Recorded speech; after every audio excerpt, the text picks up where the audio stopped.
Good morning, students. In last class, we seen in physics there are the physical quantities are two types: fundamental quantities and derived quantities. In based on the direction, the physical quantities are divided into again two types: vectors and scalars. Vectors and scalars. In last class, we seen the vector. What are the vectors? What are the scalars? What is the difference between them? A vector having both magnitude and direction, scalar having only magnitude. In this class, we will try to learn fundamentals of the physics, fundamental basics of the physics, and generally we are using the some terms are frequently in physics. There are displacement, distance, motion, rest, velocity,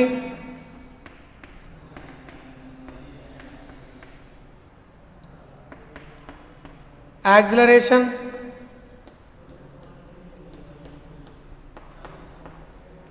force, momentum,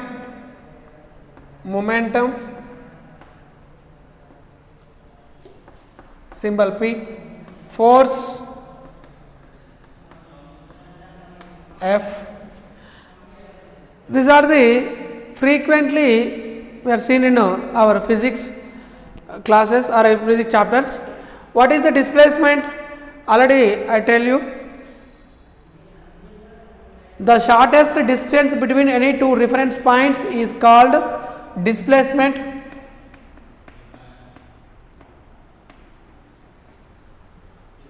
The total path travelled by our body is called distance. Displacement is a vector quantity because it has magnitude and direction. Distance is a scalar quantity because it has only magnitude, no direction. So here we again try to learn motion. What is the motion? A body position does not change with respect to its surroundings with respect to time. A body position does not change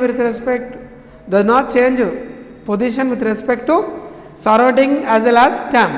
అంటే ఏదైనా ఒక వస్తువు యొక్క కానీ ఒక వ్యక్తి యొక్క స్థితి అనేది కాలంతో పాటు తన పరిసరాలకు అనుగుణంగా మారినట్లయితే ఆ బాడీ ఎట్లా ఉందని చెప్పవచ్చు అంటే మనం రెస్ట్లో ఉందని చెప్పవచ్చు. ఎలా ఉందని చెప్పవచ్చు? రెస్ట్. అంటే పొజిషన్ చేంజ్ కాకుండా అది ఎక్కడైతే ఉందో అలాగే ఉండిపోతుండు, ఎలాంటి చేంజెస్ లేవు. ఇప్పుడు మనం జనరల్గా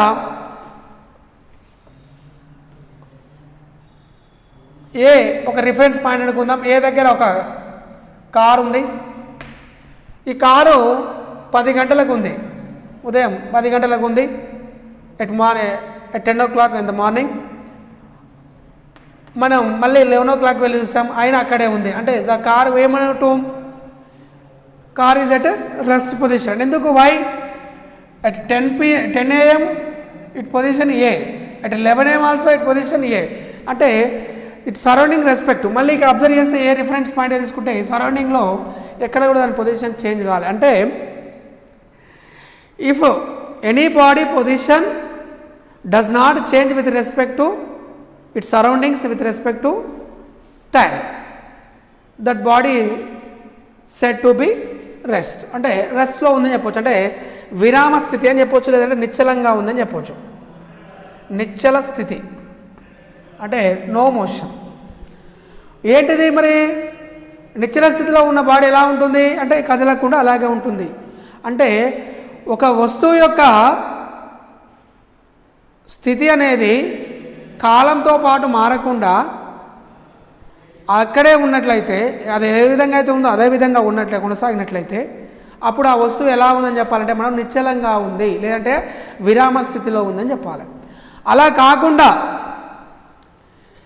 కమ్ టు దిస్ ఎగ్జాంపుల్. ఏ వద్ద ఉన్న కారు 10 AM ఏ వద్ద ఉన్న కారు ఆఫ్టర్ దట్ 10:10 అంటే 10 గంటల 10 నిమిషాలకు బి అనే రిఫరెన్స్ పాయింట్ రీచ్ అయింది. అంటే బాడీ యొక్క పొజిషన్ ఏమైంది? 10 గంటలకు ఏ వద్ద ఉన్న కారు 10 నిమిషాలకు ఎక్కడికి వెళ్ళింది? పి వద్దకు వెళ్ళింది. అంటే బాడీ యొక్క కారు యొక్క పొజిషన్ ఏమైంది? చేంజ్ అవుతుంది with respect to time with as well as surrounding. అంటే కాలంతో పాటు ఒక వస్తువు యొక్క స్థితి అనేది తన పరిసరాలకు అనుగుణంగా మారినట్లయితే ఆ వస్తువు గమనంలో ఉందని చెప్పాలి. ఎలా ఉందని చెప్పాలి? గమనం. మోషన్ అంటే ఏమంటామంటే గమనం లేదా చలనం అంటాం. మరి చలనంలో ఉన్న వస్తువుకి ఏముంటే దాని యొక్క చేంజ్ అవుతుంది అంటే ఇక్కడ ఒక పదాన్ని వాడుతున్నాం. ఏ నుండి బీకి పోయేటప్పుడు డైరెక్షన్ పర్టికులర్గా ఉన్నాం కాబట్టి ఈ కార్కి ఏముండాలి సార్ అంటే మనం జనరల్గా ఏం వాడతాం సార్ అంటే స్పీడ్ అనే పదము, తర్వాత లేదు స్పీడ్గా పోతుంది, లేదంటే వెలాసిటీ అనే పదాలు వాడతాం. ఇవి రెండు కూడా ఏం తెలియజేస్తాయి అంటే దాని యొక్క పొజిషన్లో చేంజ్ తెలియజేస్తాయి. అందుకనే వెలాసిటీ అంటే ఏంటి సార్ అంటే change in displacement. Change in displacement ఎస్తో చూస్తాం. చేంజ్ అంటే D, small displacement by time, small time. Velocity ఎలా రాస్తాము? DS by DT. డెఫినేషన్ చెప్పండి ఒకసారి. The rate of change of displacement with respect to time of a body. If any body in motion, that body must be having, what is that? Speed or whatever may be velocity. If the body moving in particular direction, that having velocity. The body moving in any direction, don't say direction, that body having speed. So, మనం ఇక్కడ speed అంటేనేమో scalar క్వాంటిటీకి వస్తుంది. Because of speed definition మనం speed ఎలా రాస్తామంటే change in distance by time అని రాస్తాం. Some times DS by DT also consider speed. So ఇక్కడ మనం వెక్టార్ ఆ స్కేలార్ అనే పర్టికులర్ విషయానికి వచ్చినప్పుడు మనం జాగ్రత్త వహించాల్సింది ఏంటంటే వెక్టార్ అనేదేమో వెక్టార్కి ఎగ్జాంపుల్గానేమో వెలాసిటీ అని చెప్పాలి, స్కేలార్కి ఎగ్జాంపుల్గానేమో స్పీడ్ అని చెప్పాలి. కానీ రెండు కూడా బాడీ మోషన్లో ఉన్నప్పుడు ఉండే మనకు అపియర్స్ అవే ఫిజికల్ క్వాంటిటీస్. సో ఇది వెలాసిటీ. మరి పర్టికులర్గా వెలాసిటీ అనేది కాన్స్టెంట్గా ఉండదు. వెలాసిటీ కూడా ఏమవుతుంటుందంటే it will be change from one point to another point. అంటే ఏమవుతుందంటే వేగం అనేది కూడా ఎప్పుడు నిశ్చలంగా కానీ స్పీడ్ అనేది ఉండదు. అది ఏమవుతుందంటే కాలానికి అనుగుణంగా మారుతూ ఉంటుంది. అట్లా the rate of change of velocity is called acceleration. So velocity symbol V, change in DV time with respect to time. We write simply dv by dt is called acceleration. మరి velocity also change with respect to time కాబట్టి acceleration చెప్తాం. మరి in physical quantities having the magnitude అన్నాం. మరి how much of magnitude we say? Mass. How much mass? What is your weight? 50 how much? What is 50 kg? అంటే kg is a unit of the mass. Time. What is the time now? 10 now. What is how much? 10 hours or 10 minutes, 10 seconds. So, seconds is the units of the time. Minutes is the units of the time. Hours also units of the time. Days, units of the time. Weeks, units of the time. Months, units of the time. Years, units of time. అంటే in ఫిజిక్స్లో ఉన్న భౌతిక రాశులన్నిటిని కూడా మనము ఒక క్రమ లేదంటే ఒక నిర్దేశించుకున్న ప్రమాణాన్ని ఆధారంగా అంటే ఒక నిర్దేశించుకున్న భౌతిక రాశి పరిమాణాన్ని ఆధారంగా చేసుకొని మనం ఒక యూనిట్ అంటాం, అంటే ప్రమాణం అంటాం అన్నట్టు. ఇప్పుడు నీ దగ్గర డబ్బులు ఉన్నాయని అడిగారు క్వశ్చన్. ఎన్ని ఉన్నాయి? Countable. 1 lakh, 2 lakhs rupees, rupee. అంటే రూపీ అనేది ఏంటిది మనకి అక్కడ అంటే యూనిట్ అన్నట్టు. 1 రూపీతో స్టార్ట్ అవుతుంది మన అంటే రూపీ అనేది మనకు యూనిట్గా మారుతుంది. 1 రూపీ అంటే 2 rupees, 3 rupees. అంటే రూపీ అనేది ఏంటిది మనకు ఇక్కడ యూనిట్గా ట్రీట్ చేస్తామన్నమాట. అట్లనే భౌతిక శాస్త్రంలో కూడా మనం మాస్ తీసుకున్నప్పుడు అంటే ద్రవ్యరాశి అని తీసుకున్నప్పుడు దాన్ని ఎలా కొలవాలి? గ్రామ్స్లలోనా, కేజీలలోనా, కిలోగ్రాములలో, లేదంటే టన్నులలోనా, మెట్రిక్ టన్నులలో, ఇలా మనకు ఫిజికల్ కంటెంట్ అనేవి మనం నెక్స్ట్ క్లాస్లో చూస్తాం. ఇవన్నీ కూడా మనకు నెక్స్ట్ క్లాస్లో ఏముంటుందంటే యూనిట్స్ అండ్ మెజర్మెంట్స్ అని ఉంటుంది. అంటే జనరల్గా మానవుడు తన రోజువారీ దినంలో ఉపయోగించే భౌతిక రాశిని ఎట్లా కొలగలుగుతాడు, ఏ విధంగా మనం వాటిని కొలవాలి, వాటి ప్రమాణ స్థానిక అంటే ప్రపంచం మొత్తం ఆమోదించిన ప్రమాణాలు ఏంటివి, ఒక కేజీకి ఎన్ని గ్రాములు ఉంటాయి, ఒక గంటకి ఎన్ని నిమిషాలు ఉండాలి, ఒక రోజుకి ఎన్ని గంటలు, ఒక నెలకి, ఇట్లా మనం అన్నీ కూడా స్టాండర్డ్ యూనిట్స్ తీసుకుంటాం అన్నట్టు. వాటిని అన్నిటి కూడా మనం స్టాండర్డ్ యూనిట్స్ అంటాం. అవి మనకు నెక్స్ట్ క్లాస్ ఉంటుంది.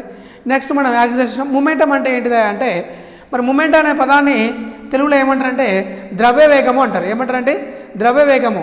ద్రవ్యము అంటే మాస్, వేగము అంటే వెలాసిటీ. వీటి రెండింటి యొక్క లబ్ధమే momentum. The product of mass and velocity of the body is called momentum. ఇట్లా మనం ద్రవ్యవేగం అంటాం. ఇక లాస్ట్ వన్ ఫోర్స్.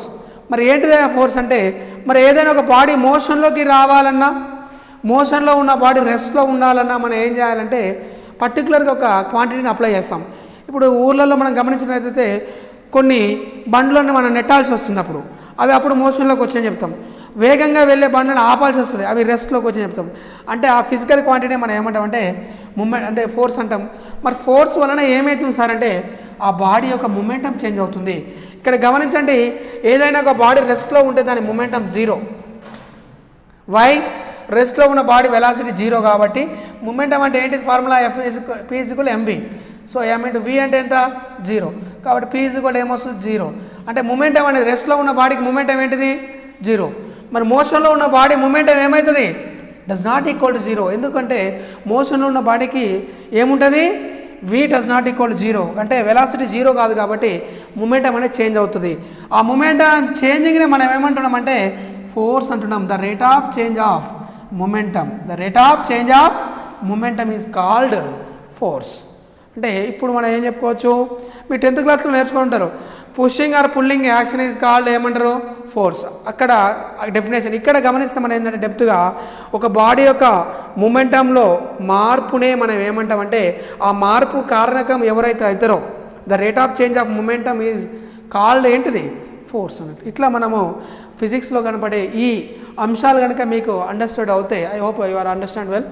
అయితే మనం ఫిజిక్స్లో ఇక నెక్స్ట్కి వెళ్ళే క్లాసులలో ఈజీగా మనం ఎక్కడగలం మీకు ఎంటైర్ డిగ్రీ వరకు కూడా మనం ఫిజిక్స్ని ఈజీగా అర్థం చేసుకోవడానికి ఆస్కారం ఉంటుంది. Okay, we will meet next class in next chapter.